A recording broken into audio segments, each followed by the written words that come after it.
Hello అండి. మనం previous క్లాస్‌లో టర్మినేటింగ్ డెసిమల్స్ అనే కాన్సెప్ట్‌ని చూసాము.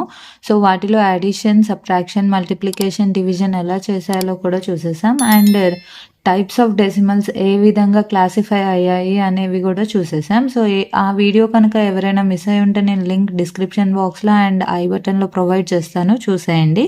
సో, ఇవాల్టి క్లాస్‌లో మనం టర్మినేటింగ్ డెసిమల్స్‌ని ఎలా మనం ఫ్రాక్షనల్ ఫామ్‌గా కన్వర్ట్ చేయగలము అండ్ ఆ టర్మినేటింగ్ డెసిమల్స్‌ని స్క్వేర్ కనుక్కోవడము అండ్ ఆ టర్మినేటింగ్ డెసిమల్స్ యొక్క స్క్వేర్ రూట్స్ ఎలా కనుక్కోవాలి అనేది ఇవాల్టి క్లాస్‌లో నేర్చుకుందాం. సో, ఇవాళ ఫస్ట్ మనం నేర్చుకోవాల్సింది conversion of terminating decimals into p/q form, which is a rational form or a fractional form. Okay, so అది ఈ ఎగ్జాంపుల్స్ ద్వారా తెలుసుకుందామండి.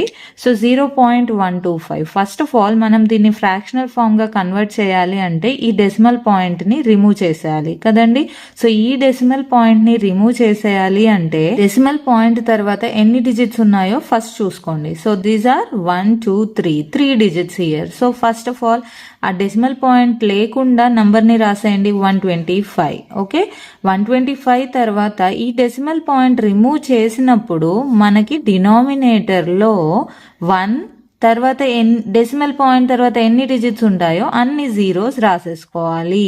Okay, so which means 1000. ఇక్కడ 3 డిజిట్స్ ఉన్నాయి కాబట్టి 3 zeros, so the number becomes 1000. So 125 divided by 1000. So దీన్ని మనం simplest ఫామ్లోకి కన్వర్ట్ చేసేయాలి. అంటే ఏంటండి, క్యాలిక్యులేట్ చేసి క్యాన్సిల్ అవుట్ చేసేసి సింప్లెస్ట్ ఫామ్లోకి కన్వర్ట్ చేసేయాలి. Which means 525 125, 5 200, next 5 5, next 5 40, again 5 1, 5 8, which means 1/8 will be the fractional form of 0.125.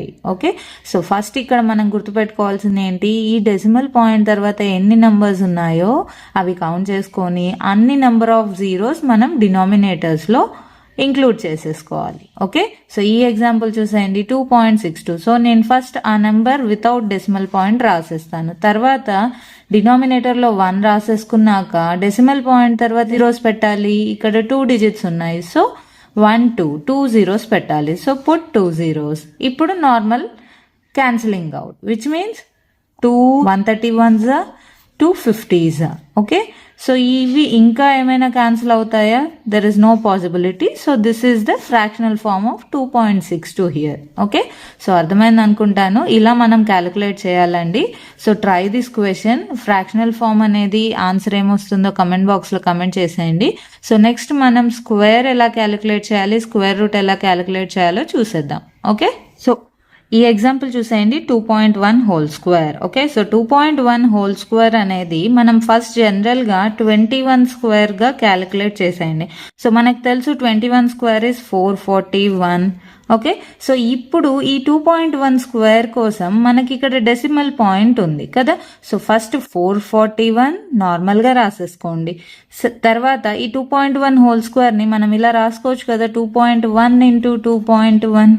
ఇది నార్మల్ మల్టిప్లికేషన్ లాగే కదా. నార్మల్ మల్టిప్లికేషన్లో మనం ఏం నేర్చుకున్నాం, ఈ డెసిమల్ పాయింట్ పెట్టడం కోసం డెసిమల్ తర్వాత ఎన్ని డిజిట్స్ ఉన్నాయో ఫస్ట్ చూసేయాలి. ఇక్కడ 1 ప్లస్ 1, ఇక్కడ 1 ఉంది, ఇక్కడ 1 డిజిట్ మాత్రమే ఉన్నాయి. సో ఈ 1 డిజిట్ ప్లస్ 1 డిజిట్ ఏమవుతాయి, 2 డిజిట్స్ అవుతాయి కదా, 2 డిజిట్స్ అవుతాయి. సో ఈ 2 డిజిట్స్ తర్వాత మనం డెసిమల్ పాయింట్ పెట్టాలి. ఆ డెసిమల్ పాయింట్ పెట్టడం కోసం మనం first right to left count చేయాలి, 1 2. సో 2 డిజిట్స్ తర్వాత మనకు ఒక డెసిమల్ పాయింట్ వస్తుంది. Okay, so this is the square of 2.1. Okay, so అర్థమైంది అనుకుంటాను. సిమిలర్గా మనకి ఈ ప్రాబ్లం చూసేయండి. ఇక్కడ 0.3 స్క్వేర్. ఒకవేళ మనం పాయింట్ని ఇగ్నోర్ చేస్తే it is just 3 square which is 9 కదా. కానీ ఇక్కడ మనకి 0.3 స్క్వేర్ని ఇలా రాసుకోవచ్చు కదా, 0.3 ఇంటూ 0.3 కదా.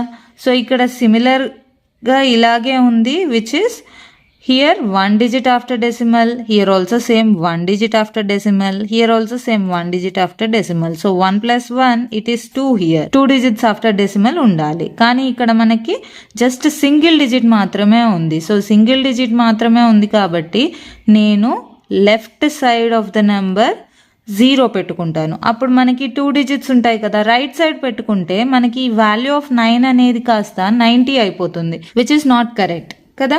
సో మనం వాల్యూ చేంజ్ చేయకుండా ఉండాలి, అలాగే మనకు కావాల్సిన 2 డిజిట్స్ ని తెచ్చుకోవాలి. సో దానికోసం నేను లెఫ్ట్ సైడ్ 0 ఇంక్లూడ్ చేస్తాను. సో 0 ఇంక్లూడ్ చేశాక మనకి 2 డిజిట్స్ వచ్చాయి. సో ఇప్పుడు మనం పాయింట్ పెట్టేసేయాలి. ఓకే, సో ఇక్కడ పాయింట్ పెట్టేశాక ఇంటెగ్రల్ పార్ట్ లో ఏం లేదు కాబట్టి just right down 0. So 0.3 whole square is 0.09. Okay, so అర్థమైంది అనుకుంటాను. ఇది కూడా ట్రై చేయండి అండ్ కమెంట్ బాక్స్ లో కమెంట్ చేసేయండి. సో ఇప్పుడు స్క్వేర్ రూట్ కనుక్కోవటం ఎలాగో చూసేద్దాం. సో ఇక్కడ స్క్వేర్ రూట్ ఆఫ్ 0.0004 ఇచ్చారు. సో 0.004 ని మనం ఫస్ట్ ఈ పార్ట్ మొత్తాన్ని ఇగ్నోర్ చేసేద్దాం. ఓకే, సో 4కి స్క్వేర్ రూట్ ఏంటండి, 2 కదా. సో 2. సో ఇక్కడ 2 రాసేసుకున్న తర్వాత మనకి డెసిమల్ తర్వాత ఎన్ని డిజిట్స్ ఉన్నాయో కౌంట్ చేసేయండి. అంటే ఇక్కడ మనకి ఎన్ని డిజిట్స్ ఉన్నాయి, 1 2 3 4. ఓకే, సో 4 డిజిట్స్ ఉన్నాయి కాబట్టి స్క్వేర్ రూట్లో దీనికి హాఫ్ డిజిట్స్ ఉంటాయి. అంటే 4 డివైడెడ్ బై 2 ఎంతండి, 2. సో స్క్వేర్ రూట్లో మనకు ఉండే నెంబర్ ఆఫ్ డిజిట్స్ ఎన్ని, 2. ఓకే, సో ఇక్కడ ఈ డిజిట్స్ దేని తర్వాత ఉన్నాయి, డెసిమల్ పాయింట్ తర్వాత ఉన్నాయి. సో ఈ నంబర్ ఆఫ్ డిజిట్స్ కూడా మనకి డెసిమల్ పాయింట్ తర్వాతే ఉండాలి. ఓకే, కానీ ఇక్కడ మనకి 2 అనేది ఒక సింగిల్ డిజిటే కాబట్టి ఇక్కడ 9కి ఎలాగైతే మనం 0 ఇంక్లూడ్ చేసామో ఇక్కడ కూడా సేమ్ 0 ఇక్కడ ఇంక్లూడ్ చేసేయాలి. ఓకే, తర్వాత ఇక్కడ డెసిమల్ పాయింట్ ఉంది కాబట్టి put decimal and 0. Okay, so square root of 0.0004 is 0.02. Okay, so ఇక్కడ మనకి ఈ ప్రాబ్లం చూసేయండి, సేమ్ 0.0256 మనకి ఇగ్నోర్ చేసేయండి ఈ 0 పార్ట్ అనేది. సో మనకేం లెఫ్ట్ అయి ఉంటుంది, 256 లెఫ్ట్ అవుతుంది. సో 256కి స్క్వేర్ రూట్ ఏంటండి, 16. సో 16 రాసేసుకోండి ఫస్ట్. నెక్స్ట్ డెసిమల్ తర్వాత ఎన్ని డిజిట్స్ ఉన్నాయో కౌంట్ చేయండి, 4 ఉన్నాయి. సో 4లో హాఫ్ ఏంటి, 2. సో ఇక్కడ ఆల్రెడీ మనకి 2 డిజిట్స్ ఉన్నాయి. సో 2 ఉన్నాయి కాబట్టి డైరెక్ట్గా put decimal point. Okay, so పాయింట్కి ముందు ఏ నెంబర్ లేదు, జస్ట్ 0 ఉంది కాబట్టి ఇక్కడ కూడా పుట్ 0. ఓకే, సో అర్థమైంది అనుకుంటాను. సిమిలర్గా ఇది కూడా చూసేయండి, 1.44. సో 1.44 అంటే పాయింట్ని ఇగ్నోర్ చేస్తే it is nothing but 144. So 144కి స్క్వేర్ రూట్ ఏంటండి, 12 కదా. సో 12 ఉంది. సో సిమిలర్గా ఇక్కడ కూడా 1.44కి మనకు రావాల్సిన స్క్వేర్ రూట్ 1 2లోనే ఉంటుంది కదా. సో ఇక్కడ డెసిమల్ తర్వాత ఎన్ని డిజిట్స్ ఉన్నాయి, 2 డిజిట్స్ ఉన్నాయి, 1 2. సో 2 డిజిట్స్లో మళ్ళీ హాఫ్ చేసేస్తే 1 డిజిట్. సో ఇక్కడ 1 డిజిట్ తర్వాత పాయింట్ పెట్టేసేయాలి. Okay, so 1.2. So 1.44 square root is nothing but 1.2.